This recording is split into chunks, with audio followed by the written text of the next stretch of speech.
তো জিওগ্রাফার্স, তোমাদের আজকের টপিক ভলকানোসিটি বা আগ্নেয়চাপ। তো এই টপিকটা তোমাদের অনেক কমপ্লিকেটেড মনে হতে পারে বা মনে হয়। তো এই কারণেই আমি চ্যাপ্টারটাকে বেশ কিছু ছোট ছোট ভাগে ভাগ করেছি, যার দ্বারা তোমাদের আগামীতে পড়তে সুবিধা হবে। তো আমরা এখানে বেশ কিছু ভাগ করেছি, দেখে নাও। আমরা ডেফিনিশন জানবো, তারপরে বেশ কিছু গুরুত্বপূর্ণ টার্ম সম্বন্ধে একটু জেনে নেব, যেটা তোমাদের আগামীর জন্য ভীষণই গুরুত্বপূর্ণ। তো তারপরে আমরা চলে আসবো ভলকানো থেকে যে সব পদার্থ নির্গত হয়, কি কি পদার্থ নির্গত হয় সেগুলোর ভেতরে। তারপর আমরা ম্যাগমা, প্লিউম, এগুলোর ডিভিশনগুলো একটু জানবো। তারপরে রয়েছে টাইপস অফ ভলকানো। এরপরে ভলকানো কত রকমের বা আগ্নেয়গিরি কত রকমের হয়, এগুলো সম্বন্ধে একটু জেনে নেব। তারপরে কজ রয়েছে, কি কারণে আমাদের এই অগ্নুদ্গম হয়। তারপরে অবশ্যই লাস্টে রয়েছে ল্যান্ডফর্ম। তোমাদের মনে রাখতে সুবিধা হবে। তো চলো শুরু করা যাক। তার আগে একটা সেকেন্ড, তোমরা এই ছবিটা ভালো করে নোট করে নাও, কারণ এই টপিকটা বেশ কমপ্লিকেটেড। তার জন্য আমরা মুখস্থ করবো না, জাস্ট ছবি দেখবো আর ইমাজিন করবো। পরীক্ষার হলে যে যাতে তোমাদের এই ছবিগুলো দেখেই আনসারগুলো বেরিয়ে আসে। আমাদের মূল উদ্দেশ্য হচ্ছে কনসেপ্টটাকে ক্লিয়ার করা। ভূ অভ্যন্তরে চাপ ও তাপের কারণে শিলা গলে গিয়ে ম্যাগমা তৈরি হয়, আর এই ম্যাগমাই পৃথিবীর ভূ অভ্যন্তরস্থ বা উপরিস্থ অস্থিতিশীলতার কারণে কখনো কখনো উপরে বেরিয়ে আসে। তো এই ঘটনা বা এই প্রসেসটাকেই আমরা ভলকানোসিটি বলবো। রোমান আগ্নেয় দেবতা ভালকান থেকে আজকের ভলকানোসিটি বা আগ্নেয়োচ্ছ্বাস এই টার্মটার উৎপত্তি। এরপরে আমরা বেশ কিছু ইম্পর্টেন্ট টার্মগুলো জেনে নেব। তো আবারও বলছি, এই ছবিটা দেখো আর পারলে মাথায় ভেতর ছাপিয়ে নাও। তো জিওগ্রাফার্স, ভলকানিজম হচ্ছে সেই ঘটনা যখন ম্যাগমা ফ্লো অথবা ডেনসিটি অথবা সামনে কোনো কঠিন শিলার কারণে ভূপৃষ্ঠের বাইরে বেরিয়ে আসতে পারে না, ভূ অভ্যন্তরেই জমে যায়। যেমন এখানে দেখতে পাচ্ছ সিল। তো এই ধরনের প্রসেসকে আমরা ভলকানিজম বা অগ্নুদ্গম বলবো। আর এই ভূ অভ্যন্তরস্থ ম্যাগমাই যখন ভূপৃষ্ঠের বাইরে ধোঁয়া, ছাই প্রভৃতি আগ্নেয় পদার্থের সমন্বয়ে লাভার আকারে বেরিয়ে আসে, তো সেই প্রসেসকে আমরা ভলক্যানিক ইরাপশন বলবো।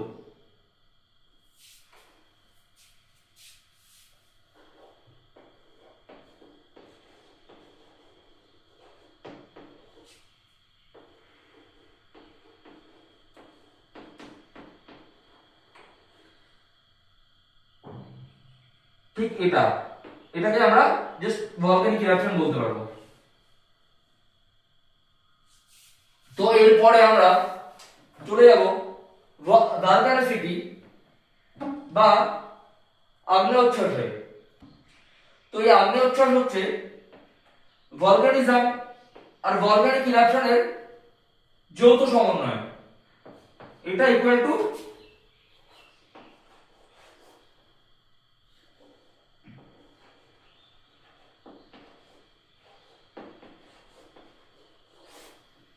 ওকে, বোঝা গেছে? তো এই ছবিটাকে আমি একটু এক্সপ্লেন করে দিই। আমি চলে আসি ম্যাগমা চেম্বার। ম্যাগমা যেখানে জমা হয়ে থাকে, তো সেটাকে আমরা ম্যাগমা চেম্বার বলি। তোমরা অ্যাস্ট্রোস্ফিয়ারকেও ম্যাগমা চেম্বার হিসেবে ধরতে পারো। আর এই ম্যাগমার ফ্লো যখন ওঠে তখন সেটাকে কন্ডাক্ট বাই পর চলে আসি আমরা ক্রেটারে। ক্রেটার হচ্ছে জ্বালামুখ, যেখানে ছাই, ধোঁয়া, ম্যাগমা সব একসাথে মিশে বাইরে বের হয়। আর এই ভেন্ট হচ্ছে শুধুমাত্র ম্যাগমা বেরোনোর পথেই আমরা ভেন্ট বলবো। এখানে তোমরা দেখতে পাচ্ছ সাইড ভেন্ট, ব্রাঞ্চ পাইপ, যেটাকে আমরা কন্ডাক্ট পাইপ বলতে পারি, তো এই গেল আমাদের ইম্পর্টেন্ট টার্ম বা বেসিক জিনিসটা। তো আমরা নেক্সট টপিকে চলে যাই। চলো, তো জিওগ্রাফার্স, এবার আমরা জেনে নেব ভলক্যানিক ইরাপশনের ফলে কি কি পদার্থ নির্গত হয়। এই ভলক্যানিক ইরাপশনের ফলে মূলত তিন ধরনের পদার্থ নির্গত হয়: গ্যাসীয়, তরল আর কঠিন। এইবার আমরা গ্যাসীয় পদার্থের মধ্যে 70 to 90% ওয়াটার ভেপার বা জলীয় বাষ্প থাকে, আর বাকিটা carbon die oxide, sulphur, phosphorus প্রভৃতি গ্যাসীয় পদার্থ থাকে। এরপর আমরা গ্যাসীয় পদার্থ নির্গমনের ভিত্তিতে আগ্নেয়গিরির বেশ কয়েকটা ভাগ দেখে নেব।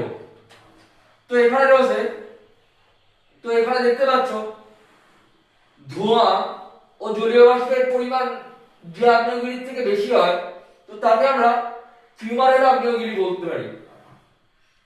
তারপর মফিসিট আগ্নেয়গিরি, যেখানে CO2 এর পরিমাণ বেশি থাকে। তৃতীয়টা বোরিক অ্যাসিডের পরিমাণ যেখানে বেশি থাকে, তো সেখানে আমরা তাকে আমরা সাফাওনি আগ্নেয়গিরি বলতে পারি। তারপর গন্ধ গ্যাস, যেমন সালফার ডাই অক্সাইড এর পরিমাণ যেসব আগ্নেয়গিরিতে বেশি থাকে, তাকে আমরা সালফেটোরা আগ্নেয়গিরি বলবো। এরপরে আমরা চলে আসবো তরল পদার্থ নির্গমনের দিকে। ভলক্যানিক ইরাপশনের ফলে যে সমস্ত তরল পদার্থ নির্গত হয়, তার বেশিরভাগই থাকে উৎসন্ত জল বা ভূ-অভ্যন্তরস্থ জল, আর বাকি অংশ থাকে লাভা। এই লাভাকে আমরা মূলত দুই ভাগে ভাগ করি, একটা ক্ষারকীয় লাভা, দ্বিতীয়টা আম্লিক লাভা। ক্ষারকীয় লাভাতে সিলিকার পরিমাণ তুলনামূলকভাবে কম, আর আম্লিক লাভাতে সিলিকার পরিমাণ বেশি থাকে। আর এই লাভা যখন ভূপৃষ্ঠের উপরে জমে যায়, তখন তার উপরিভাগ যখন এবড়ো খেবড়ো আকার ধারণ করে, তো তখন তাকে আমরা লাভা বলবো। আর উপরিভাগ যখন মসৃণ হবে, তখন আমরা তাকে পা হো হো লাভা বলবো। এই গেল তোমাদের তরল আর গ্যাসের ভাগ। এবার আমরা চলে যাব কি কি কঠিন পদার্থ নির্গত হয় সেই দিকে। অগ্নুৎপাতের ফলে বিভিন্ন প্রকার কণা ভূপৃষ্ঠে পতিত হয়, যার মধ্যে 80 to 90% হচ্ছে পাইরোক্লাস্ট। তো এই পাইরোক্লাস্ট হচ্ছে ভূ অভ্যন্তরের ম্যাগমা কঠিন অবস্থায় থাকে। তো এই কঠিন অবস্থায় থাকা ম্যাগমা যখন চূর্ণ বিচ্ছিন্ন আকৃতিতে বা বিভিন্ন খণ্ড বিখণ্ড হয়ে ভূপৃষ্ঠে পতিত হয়, সেই ধরনের কঠিন পদার্থকে আমরা পাইরোক্লাস্ট বলবো। এছাড়াও ছোট ছোট কণার ভিত্তিতে আমরা এই কঠিন পদার্থকে বিভিন্ন ভাগে ভাগ করতে পারি। যেমন 3 মিলিমিটারের কম ব্যাসযুক্ত কণাকে আমরা আগ্নেয়ভস্ম বলবো, 5 থেকে 7 মিলিমিটার ব্যাসযুক্ত কণাকে আমরা ল্যাপিলি বলবো, আর 60 এর অধিক বা 60 মিলিমিটারের অধিক কোন বস্তুকে আমরা আগ্নেয়বোমা বলবো। এছাড়াও রয়েছে টেফ্রা, ব্রেক্সিয়া, পিউনিস, ইমেমব্রাইট। জমাটবদ্ধ যে কোনো কণাকেই আমরা টেফ্রা বলবো। এছাড়াও রয়েছে ব্রেক্সিয়া। ব্রেক্সিয়া হচ্ছে বৃহদাকৃতির কোনো শিলা যখন ভূপৃষ্ঠে পতিত হয়, সেটাকে আমরা ব্রেক্সিয়া বলবো। তারপরে রয়েছে পিউনিস, ছোট স্পঞ্জ আকৃতি ছিদ্র বিশিষ্ট শিলাকে আমরা পিউনিস বলবো, এই যে তোমরা দেখতে পাচ্ছ। এরপরে জ্বলন্ত শিলাকে আমরা ইগনিউম-ব্রাইট বলবো। তো এরপর আমরা প্লিউম, ম্যাগমা, হটস্পট এগুলো সম্বন্ধে একটু জানবো। তো জিওগ্রাফার ভলক্যানিক ইরাপশন বা অগ্নুৎপাতকে VEI দ্বারা প্রকাশ করা হয়। এই সূচককে স্টিফেন নিউহল ও স্টিফেন সেল নামক বিজ্ঞানী আবিষ্কার করেন। তো এবার আমরা জেনে নেব হটস্পট ও প্লিউম কি। তার আগে এই ছবিটা একটু ভালোভাবে দেখে নাও, কারণ তোমাদের এই প্লিউম বা হটস্পট বুঝতে অসুবিধা হবে বা সমস্যা দেখা যায়, যাতে না দেয় তো একবার দেখে নাও, আমি একটু বুঝিয়ে দিই। এটা ঊর্ধ্বগামী ম্যাগমা। তো এখানে এসে দেখো একটা জায়গায় এক জায়গায় হয়েছে বা একত্রিত হয়েছে, তারপর ধীরে ধীরে আমাদের ভলক্যানিক রিঅ্যাকশনের পথে এগোচ্ছে। তো আমরা এই যে ঊর্ধ্বগামী যে ম্যাগমার ফ্লোকে দেখতে পাচ্ছি, তো এটাকে আমরা প্লিউম বলবো, বা এই ধরনের ম্যাগমাকে আমরা প্লিউম বলবো। আর এই যে এখানে যেটা বোঝাচ্ছিলাম তোমাদের, এই অংশটা যেখানে তাপমাত্রা অত্যধিক বেশি, তো এই অংশটাকে হটস্পট বলবো। তাহলে হটস্পট ভূঅভ্যন্তরে গুরুমণ্ডলের চারপাশে যেসব স্থানে তাপমাত্রা অত্যধিক বেশি, সেই সব স্থানকে আমরা হটস্পট নামে অভিহিত করতে পারি। তো পৃথিবীতে এরকম 21টা হটস্পট রয়েছে। আর প্লিউমকে এক কথায় আমরা ঊর্ধ্বমুখী ম্যাগমা বলবো, ঠিক আছে? তো এই গেল তোমাদের ডিইআই, হটস্পট ও প্লিউম। কি কি কারণে এই অগ্নুৎপাত হয়ে থাকে সেই কারণগুলো খুঁজে দেখব। তো চলো, তো জিওগ্রাফার্স, আমরা এখন ভলক্যানিক ইরাপশন বা অগ্নুৎপাতের কারণগুলো সম্বন্ধে জেনে নেব। একাধিক কারণ রয়েছে, তবে মূলত এই 5টাই কারণ রয়েছে যেটা প্রধান বা যার কারণে ভলক্যানিক ইরাপশন হয়ে থাকে। আমাদের রয়েছে 5 সঞ্চালন। আমরা জানি ভূপৃষ্ঠ 6টি বড় এবং 20টি ছোট ছোট পাতের সমন্বয়ে গঠিত। তো এই পাতগুলো সঞ্চালন মূলত 3 ভাবে হয়। একটা কনভার্জেন্ট, দ্বিতীয়টা ডাইভার্জেন্ট, আর থার্ড হচ্ছে ট্রান্সফর্ম। তো এই পাত সঞ্চালনের ফলে ভূপৃষ্ঠে হালকা পাতের উপর ভারী পাত যখন উঠে যায়, তখন যে দুর্বল স্থান তৈরি হয়, সেখান থেকে অনেক সময় অগ্নুৎপাত ঘটে।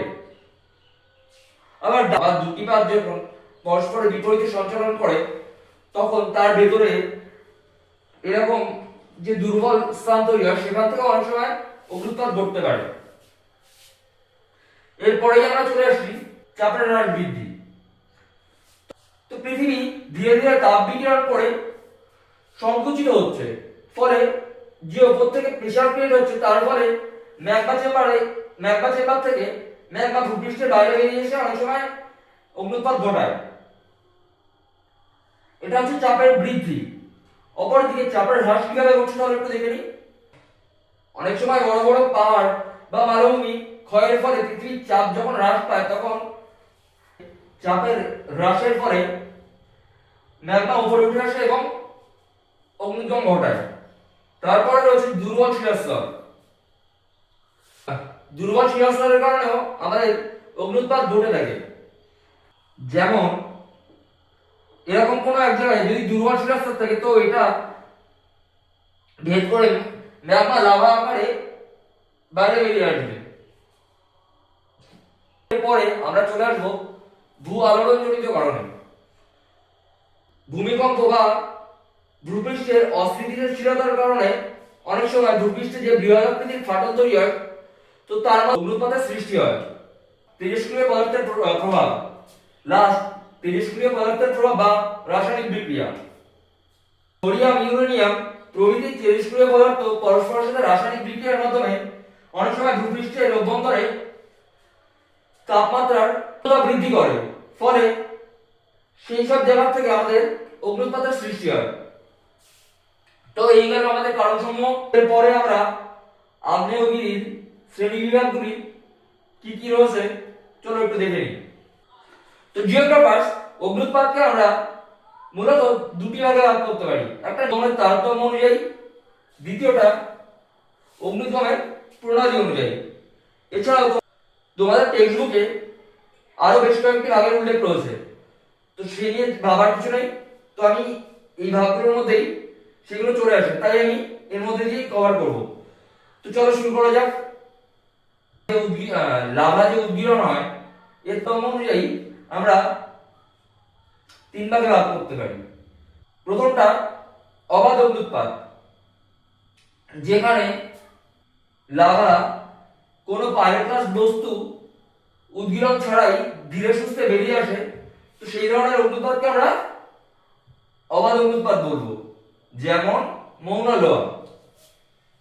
এরপর বিস্ফোরণজাত অগ্নুৎপাত, তোমরা নাম শুনেই বুঝতে পারছো যে ধরনের অগ্নুৎপাত বিস্ফোরণের মাধ্যমে হয়, সেই ধরনের কঠিন, তরল এবং গ্যাসীয় পদার্থর সংমিশ্রণ থাকে। তো এই ধরনের উদ্গীরণকে আমরা বিস্ফোরণজাত উদ্গীরণ বলবো, যেমন ইত্যাদি ভিসুভিয়াস। এরপর চলে আসবো লাস্ট তে, তো যেখানে অবাধ উদ্গীরণ হয় আবার বিস্ফোরণজাত উদ্গীরণ হয়, এই ধরনের উদ্গীরণকে আমরা মিশ্র উদ্গীরণ বলবো, যেমন এটনা। ওকে, এই অবাধ উদ্গীরণকে অনেক সময় নিঃসারী উদ্গীরণ বলা হয়। আর এই বিস্ফোরণজাত উদ্গীরণ যেটা, সেটাকে আবার উদ্বেদী উদ্গীরণ বলা হয়। তো এরপরে আমরা চলে আসবো অগ্নুৎপাতের প্রণালী অনুযায়ী যেসব ভাগ রয়েছে সেখানে।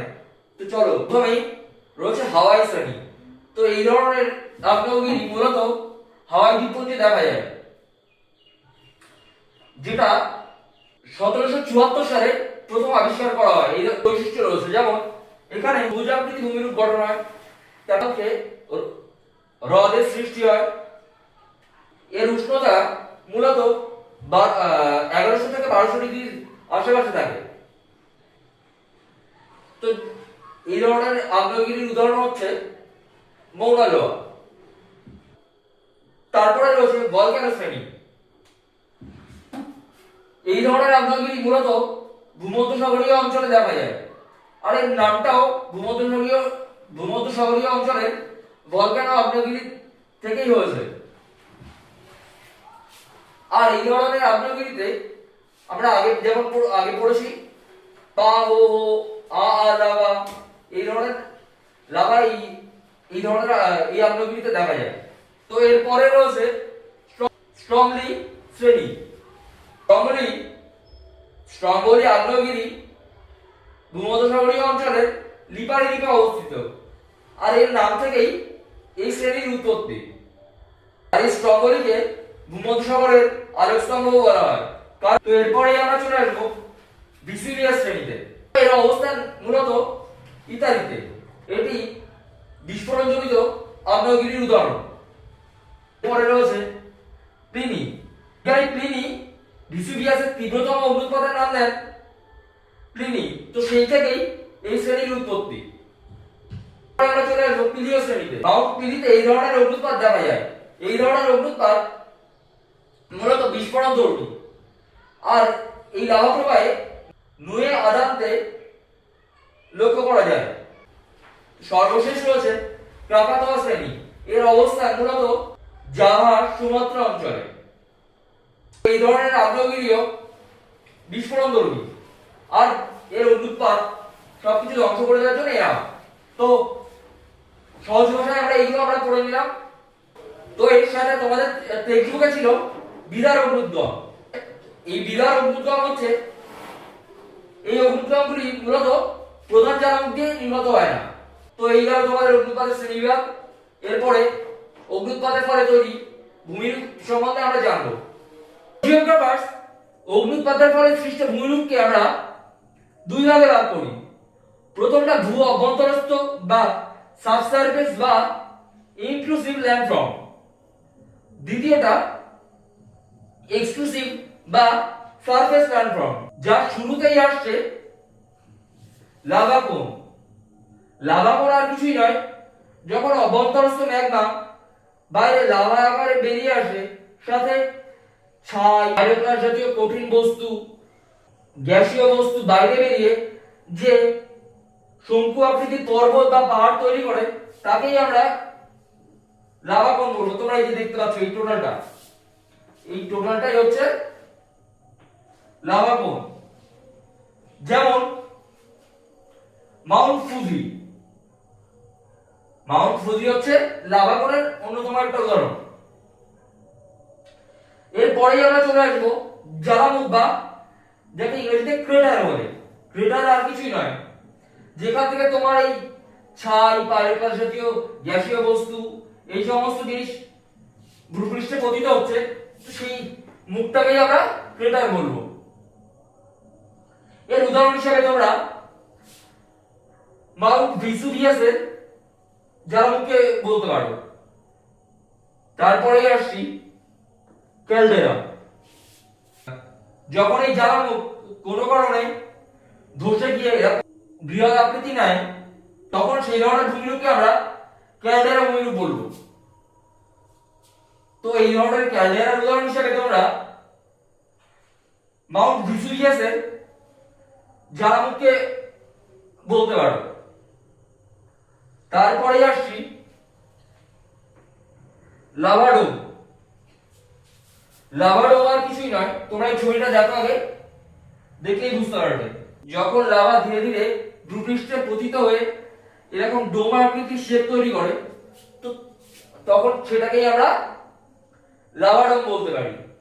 এই লাভা ডোম বিভিন্ন প্রকারের হয়ে থাকে, যেমন শিল্ড লাভা ডোম, কম্পোজিট লাভা ডোম প্রভৃতি। যেমন মাউন্ট সেন্ট হেলেনা এই ধরনের একটা গম্বুজের উদাহরণ। এরপরে রয়েছে আমাদের লাভা প্লেটু বা লাভা মালভূমি। তো লাভা মালভূমি আর কিছুই নয়, যখন এইভাবে লাভা বেরিয়ে এবড়ো খেবড়ো ভূমিরূপের আকার ধারণ করে, তখন সেই ধরনের ভূমিরূপকে আমরা লাভা প্লেটু বলবো। যেমন ভারতের ডেকান ট্র্যাপ অঞ্চল একটা লাভা প্লেটু। ওকে, তো জিওগ্রাফার্স আমরা এখন ইনক্লুসিভ বা ভূ অভ্যন্তরে সৃষ্ট ভূমিরূপগুলো সম্পর্কে একটু জেনে নেব। তো আমরা প্রথমেই আসছি ভলক্যানিক নেক। যখন কন্ডাক্ট পাইপ জমে যায়, তো তখন তাকে আমরা ভলক্যানিক নেক বলবো। এই দেখো এখানে যেমন জমে গেছে, এই ধরনের আমরা ভূমিরূপকে ভলক্যানিক নেক বলবো। এরপরেই আমরা চলে আসবো সিল। সিল আর কিছুই নয়, যখন ম্যাগমা ভূ অভ্যন্তরের ভেতরে হরাইজন্টাল বা অনুভূমিকভাবে জমাটবদ্ধ হয়, তো সেই ধরনের ভূমিরূপকে আমরা সিল বলবো। এই যে দেখতে পাচ্ছ টোটালটাই, টোটালটাকে আমরা সিল বলবো। তো তারপরে আমরা চলে আসবো ব্যাথলিতে। ব্যাথলিট হচ্ছে যখন ম্যাগমা ভূ অভ্যন্তরের নিচে বিশাল আকৃতি বা হিউজ পরিমাণে জমে যায়, তো সেই ধরনের ভূমিরূপকে আমরা ব্যাথলিট বলবো। আর যখন অবতল ভাবে ম্যাগমা জমে, তাকে আমরা লোপোলিট। আর উত্তল ভাবে জমলে তাকে আমরা লোপোলিট বলবো। আবার বলছি, অবতল ভাবে ম্যাগমা জমলে সেই ধরনের ভূমিরূপকে আমরা লোপোলিট, আর উত্তল ভাবে জমলে সেই ধরনের ভূমিরূপকে আমরা লোপোলিট বলবো। তারপরে আমরা চলে আসছি ডাইকে। ডাইক আর কিছুই নয়, যখন ম্যাগমা ভার্টিক্যালি বা উল্লম্বভাবে জমে যায়, তো সেই ধরনের ভূমিরূপকে আমরা ডাইক বলবো। এই যে দেখতে পাচ্ছ। তো তারপরে আমরা লাস্ট ভূমিরূপ স্টক এ চলে আসবো। তো স্টক আর কিছুই নয়, যখন ম্যাগমা ভূ অভ্যন্তরে এরকম গোল বা একত্রিত হয়ে জমে থাকে, তো সেই ধরনের ভূমিরূপকে আমরা স্টক বলবো। তো এই তোমাদের শেষ হচ্ছে ম্যাগমাজাত ভূমিরূপ। তো এরপরে আমরা আমাদের লাস্ট টপিক আর্থকুয়েক। এটা ফার্স্ট আমরা এখন আর্থকুয়েক সম্বন্ধে জানবো। তো আর্থকুয়েক সম্বন্ধে তোমাদের সেকেন্ড চ্যাপ্টারে আমি ডিটেইলে পড়িয়েছি, বা যেটুকু পড়িয়েছি সেটুকু এনাফ। আর যেটা বাদ ছিল সেটা আমি এখানে কভার করে দিচ্ছি। তো এখানে তো আগে আমরা জেনেছি আর্থকুয়েক কি, আর্থকুয়েকের কত রকমের তরঙ্গ হয়। এইবার আমরা জানবো আর্থকুয়েক কেন হয়? আর্থকুয়েক ভূমিকম্প হওয়ার মূল কারণ হচ্ছে টেকটনিক প্লেটের সংঘর্ষ বা কলিশন অফ টেকটনিক প্লেটস।